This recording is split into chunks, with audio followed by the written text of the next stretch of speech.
Can you imagine what a hand-crank flashlight lantern buried underground for over 100 years would look like when restored to its former glory? This is a World War II hand-crank flashlight lantern that a young man purchased at a high price from the second-hand market. According to the seller, this was a flashlight used by soldiers during World War II, with a history spanning over 100 years. To most people, this is just a piece of rusty iron, garbage you wouldn't even want to touch. But in his eyes, it became a treasure. The young man knew that his wife's father was a World War II veteran who was about to celebrate his 100th birthday. He had been struggling with what gift to give, so he decided to completely restore this treasure he found in the junkyard and turn it into a birthday gift for his father-in-law. This is a classic hand-crank flashlight lantern from the World War II era. Truly a precious item from that time. When the young man's wife found out about this, she scolded him, calling him useless and saying that this piece of junk wasn't even presentable as a gift. What she never expected was that after 3 days and nights of tireless work, the finished product finally emerged. That hand-crank flashlight lantern turned out to be stunningly beautiful, transformed into a commemorative work of art. When his wife saw the finished product, she was so amazed she couldn't believe her eyes. His father-in-law was even more delighted, jumping up and down with joy. Watching his father-in-law's happiness, the young man felt from the bottom of his heart that all his efforts had been worthwhile.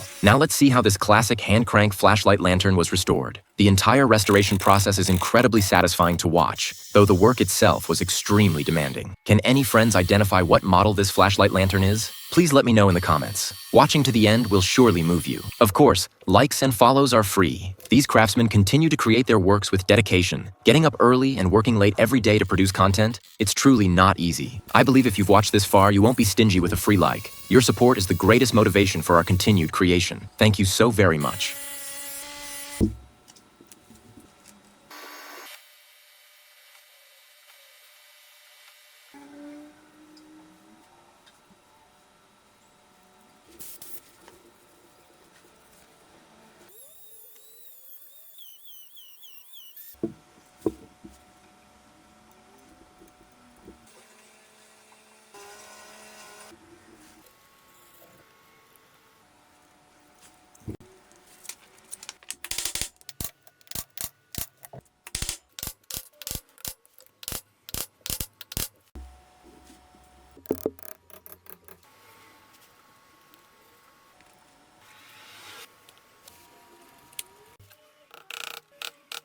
At this point, the entire restoration process is nearing its end. It's truly unbelievable. The originally dilapidated flashlight lantern, under this young man's exquisite restoration skills, has become brand new. Were you amazed? What do you think of this young man's craftsmanship? If the perfect score is 10, how many points would you give? Feel free to type it in the comments section. Comments are welcome. If you also appreciate the young man's restoration techniques, don't forget to like and follow. I'll share more works every day. See you next time. We'll meet again for sure.